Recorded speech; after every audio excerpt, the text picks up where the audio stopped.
আমাদের এই আইনে যারা অ্যাবসকন্ডিং আছেন, যারা পলাতক আছেন, পলাতকের বিচারের বিধান রয়েছে। পলাতকের বিচারের বিধান রয়েছে। তো সাধারণ খুনের ক্ষেত্রেও রয়েছে। আপনারা জানেন, তো পালিয়ে থাকলে কি তার বিচার হয় না? আমাদের এক্সট্রাডিশন ট্রিটি অনুযায়ী সাবেক প্রধানমন্ত্রীকে প্রত্যার্পণ করতে বলেছি। আর এটা হচ্ছে ইন্টারপোলের মাধ্যমে রেড অ্যালার্ট যেটা জারি, সেটা আমাদের তরফের যে ব্যবস্থাটা সেটা আমরা নিয়েছিলাম। হয়তো গত মিটিং এ আমি খুব ভালো মতো বলতে পারি না, বা হয়তো ইনক্লারিটি ছিল। আমাদের তরফ থেকে যে চিঠি লেখালেখি সেটা আমরা করেছি। এখন ইন্টারপোল রেড অ্যালার্ট এখনো জারি করেছে কিনা সেটা আমাদের কাছে সুনিশ্চিত তথ্য নাই। ওদেরও অনেক প্রক্রিয়া থাকে, অনেক কিছু থাকে, অনেক স্ক্রুটিনি থাকে, কিন্তু আমাদের তরফ থেকে যে অনুরোধপত্র বা আনুষ্ঠানিকতা সেটা আমরা সম্পন্ন করেছি। এখন আমরা বিচার কাজ শুরু হলে অন্যান্যদের, বিশেষ করে আইসিটির বিচার কাজ শেষ হলে তো সাথে সাথেই ইভেন বিচার কার্য চলাকালীন সময় যদি কখনো আদালত মনে করে যে তাদের এক্সট্রাডিশন প্রয়োজন, সেরকম কোনো আমাদের কাছে মেসেজ আসলে প্রসিকিউটর অফিসের মাধ্যমে সাথে সাথে এক্সট্রাডিশন চাওয়া হবে। আমাদের এই আইনে যারা অ্যাবসকন্ডিং আছেন, যারা পলাতক আছেন, পলাতকের বিচারের বিধান রয়েছে। পলাতকের বিচারের বিধান রয়েছে। তো সাধারণ খুনের ক্ষেত্রেও রয়েছে। আপনারা জানেন, তো পালিয়ে থাকলে কি তার বিচার হয় না? এখন আমরা তো আনার সর্বাত্মক চেষ্টা করছি। এখন ভারতের যে মনোভঙ্গি, এটা দেখে মনে হচ্ছে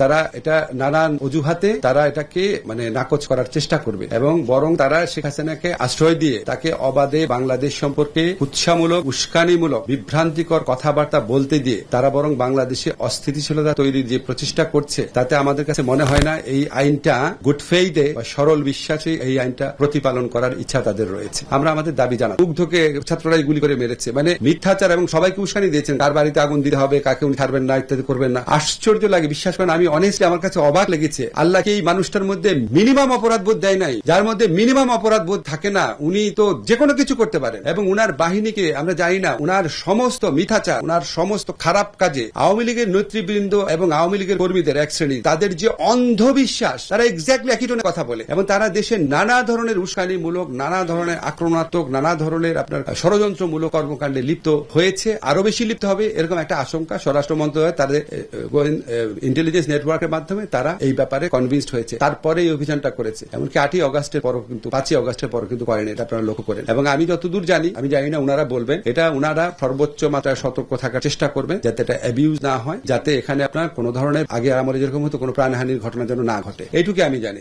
গৃহযুদ্ধ করার প্রশ্নই আসে না। এগুলি অপপ্রচার, উস্কানিমূলক কথাবার্তা। আপনারা এগুলি জাস্ট পাত্তা দিবেন না। আপনার নিজের মনে হচ্ছে গৃহযুদ্ধমূলক অবস্থা, তাহলে তো আপনার চেহারা হাসি থাকতো না। চিন্তা করেন না এই সমস্ত কুৎসা। আমি সবসময় বলতাম, দেখেন, আমি যখন এই সরকারে ছিলাম আমি বলতাম আওয়ামী লীগের দুইটা অস্ত্র, একটা হচ্ছে মিথ্যাচার, একটা হচ্ছে নিপীড়ন। এখন নিপীড়ন করার ক্ষমতা একটু কমে গেছে, মিথ্যাচার তো 100% কনসেন্ট্রেশন করেছে, যা ইচ্ছা বলে যাচ্ছে। এগুলি আপনারা যথেষ্ট সচেতন আছে, দেশের মানুষ সচেতন আছে।